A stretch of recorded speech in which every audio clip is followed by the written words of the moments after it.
Alright, this is RadPizza, and today I'm going to be playing a little bit of Crystal Castles. This is a 1984 Atari 2600 game. What's really cool about this is it's an early attempt at a isometric platformer.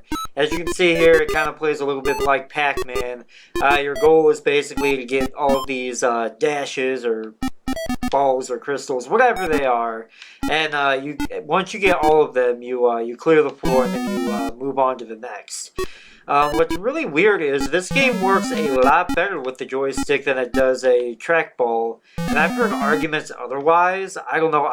Maybe I'm just not great with a trackball because we never really had anything like that. I grew up on PlayStation, and they obviously never had like a trackball controller, just the D-pad and analog sticks, but as it stands right now, I'm actually playing with the PS4 controller, and it feels a lot better than it would with the original control, which would be a trackball in the arcade.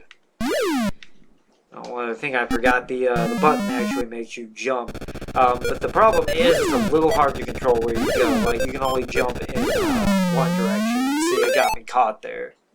And this is one of those one-hit kill games, unfortunately. If I remember correctly, that honey is like invincibility or points or something, if I can get it. Yeah, it must have been points. I believe that little thing that looks like a ladder, I think that's supposed to be like an elevator or something. It's been a while since I played this, but I don't think it really becomes crucial to use that elevator until later on, because a lot of times you're just stuck waiting and it slowly takes you up. And a lot of times, as you can see, these enemies are kind of moving really fast. So sitting around in one spot for too long doesn't seem to be a good strategy with this game. Alright, board, I guess this is 3. Starting to deal with some skeletons. I believe there's a witch later on. But we'll see if I make it that far. Still really don't know what those green things are. I'm guessing there's some kind of caterpillar or something. That's the fun with these Atari games. You can never really make out what something's supposed to be, so you kind of put your own meaning and your own connotation behind it.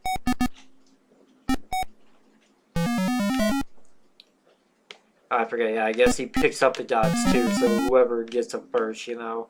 I don't think it's a big deal, like penalty-wise, other than you miss points if the guy picks up your, yeah, and of course, he's going to linger around the elevator. That's another challenging thing with this game. With these elevators, they kind of like to hang around the elevator, so as you can see, it's really slow. Of course, they'll be sitting there waiting for you to kill you as soon as you ride it to the top. Makes this game really difficult in the later rounds, by the way. Doesn't seem like they go in an order either. Alright, let's get this last dot.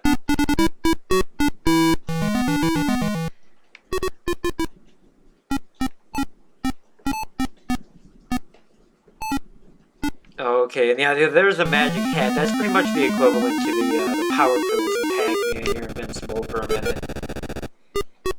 That was really short in comparison to the Pac-Man power pill, but whatever. I don't need it.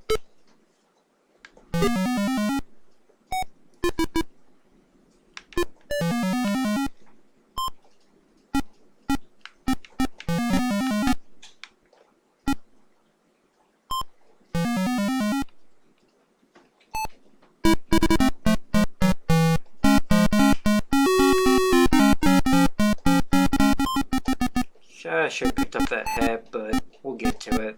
I'm guessing that's like a wind current or something, but I know it's dangerous, so...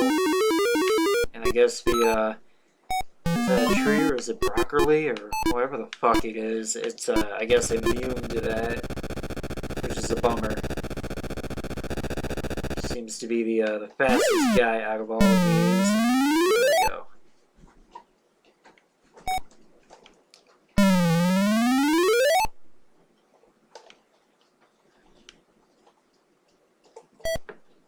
Guy really isn't playing around here at the top. It would be nice if I could just jump there. It would look like I had the sufficient height to do so, but I guess not.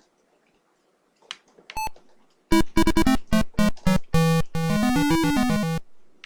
also trying to remember how many points you get to get a free man. Oh, why am I saying man? The guy's name is actually Bentley Bear. That's the name Atari came up with, and that's pretty interesting. Given I believe the arcade game came out in like 1982. With this port being 84, I could be wrong on that. Feel free to correct me in the comments. But this character might as well be like one of the first recognizable characters besides well, Jumpman at that time, but that eventually later became Mario. And then you've also got Q*bert. Those are really the only three that really stuck out to me as being actual characters as opposed to just a guy or a block or something like that. Okay, yeah, it was 1,000 there before I got the extra man. Okay, you know what it is? I think it's the witch that's actually immune to that power up. I thought it was all the enemies, but apparently I guess not.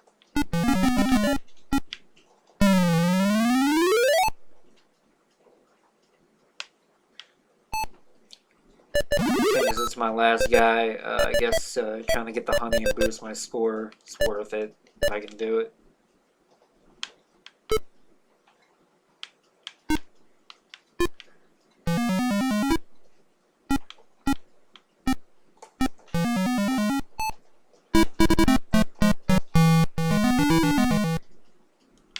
Okay, I guess this is the second loop.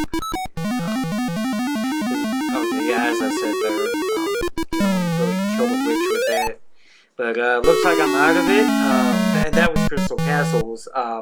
If you like, subscribe. I do plan on doing more Atari games, simply because I kind of feel like Atari got forgotten, and a lot of people only really care. When it comes to retro games, they really only care about things like Nintendo, Sega, all those kind of games, and these kind of just slip under the radar of a lot of retro reviewers, a lot of retro Let's Players. If you have a suggestion for an Atari game, just leave it in the comments. Until then, peace out.